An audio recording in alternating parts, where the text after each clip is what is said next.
Dans le Seigneur Jésus. Aujourd'hui, je reviens encore pour faire suite à notre prédication que nous sommes en train de suivre. Je peux appeler ça un enseignement. Pour ceux-là qui nous suivent sur YouTube, ils avaient suivi la prédication sur la repentance parce qu'il y avait un frère qui avait dit si quelqu'un a déjà versé le sang, est-ce que Dieu peut le pardonner? Et là-bas, nous avions essayé de commenter. Deuxièmement, nous avons pris les regrets parce que quelqu'un doit regretter d'abord de ses péchés. Si quelqu'un ne regrette pas ses péchés, je ne sais pas comment il peut parvenir à confesser. Alors aujourd'hui, nous allons prendre le troisième partie qui est la confession. Confessons le péché. Avant toute chose, nous allons prendre d'abord Matthieu chapitre 9 au verset 13. Jésus-Christ dit ceci. Jésus-Christ nous dit ceci. Allez et prenez ce qui signifie je prends plaisir à la miséricorde et non au sacrifice, car je ne suis pas venu appeler les justes, mais des pécheurs.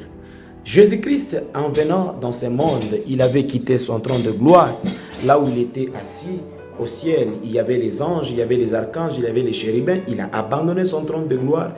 Il est venu sur la terre. Il n'était pas venu chercher les justes.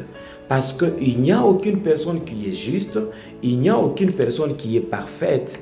Nous tous ici, nous sommes de coupables devant Dieu. C'est pourquoi Jésus lui-même, il a dit, je descends pour aller libérer mon peuple et les sauver. Et nous allons également prendre les livres de 1 Jean. 1 Jean chapitre 1er au verset 8 à 9. La Bible nous dit ceci.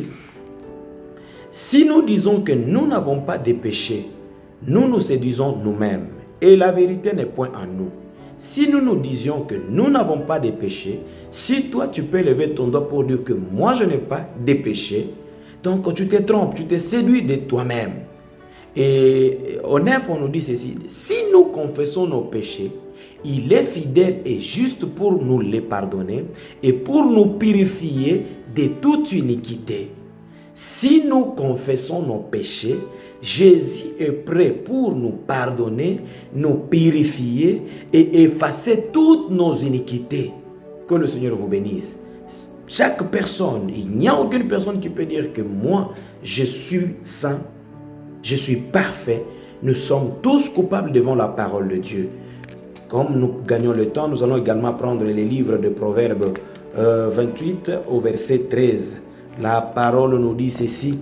Celui qui cache ses transgressions ne prospère point, mais celui qui les avoue et les délaisse obtient miséricorde. Que Dieu vous bénisse richement. Alors, je reviens aujourd'hui pour que nous puissions continuer avec notre enseignement. Ce qui est sûr, nous tous, nous avons des péchés. Le pasteur, les évangélistes, les prophètes, les païens, les riches, le pauvre, tous nous avions des péchés. Personne ne peut dire qu'il est saint et parfait parce que la parole le confirme. Alors, Dieu nous a créés à son image. C'est ce que nous devons mettre en tête. Dieu nous a créés à son image. Et lorsque nous péchons, nous déshonorons Dieu. Et Dieu a dit, je vais honorer celui qui peut m'honorer. Et je peux déshonorer celui qui peut me déshonorer. Dieu nous a créés à son image.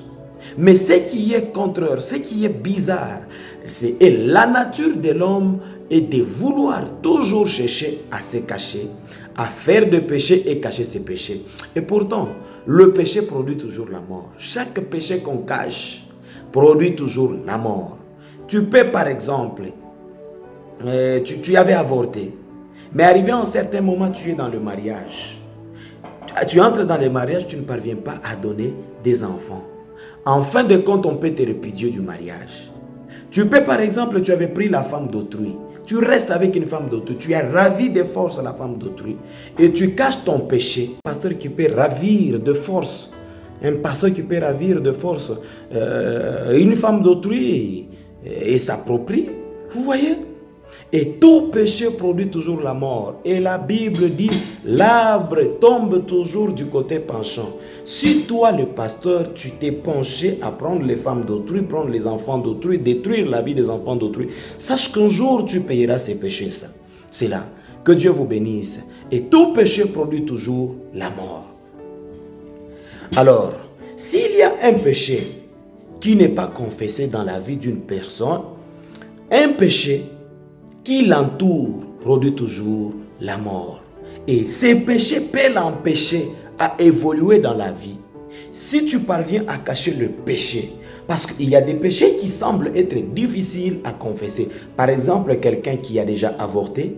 Par exemple, quelqu'un qui a... Bon, oui, je prends d'abord une femme qui a déjà avorté. C'est très difficile de confesser que la femme vient pour te dire que moi j'avais avorté. C'est très difficile et ce sont des cas rares. Et par exemple, vous voyez quelqu'un qui a déjà tué. Il a déjà tué une personne. Et pour venir confesser cela que moi j'ai tué telle personne, ce sont des péchés très rares. Il y a des gens qui peuvent prendre la femme d'autrui. L'adultère par exemple, parce que c'est un péché que tout le monde cache. Vous voyez? Alors, tout péché, c'est que nous devons mettre en tête, tout péché caché produit toujours la mort. Tu peux avoir une maladie. Il y a des gens qui ont des maladies incurables, ils sont partis à l'hôpital. Ils sont partis dans des églises, on a prié pour eux, mais rien ne change. Alors, tu dois d'abord faire le discernement de toi-même. Tu dis, qu'est-ce que je fais pour que cette maladie ne puisse pas guérir? Et si tu regardes très bien, cet homme ou cette femme, elle avait péché quelque part, elle est tombée quelque part, mais elle n'a pas pris le courage de confesser ses péchés. Tout le péché non confessé, ça produit la mort. Et comment produire? Je prends d'abord par exemple David. Comment obtenir le pardon? Vous entendez parler de David. David, c'était un homme qui est aimé par Dieu. Et cet homme était un serviteur de Dieu.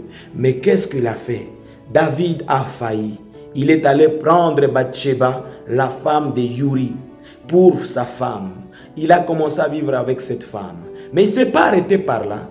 Quand on a découvert que David avait pris la femme de Uri, David a fait de gré et de force pour aller tuer même Uri.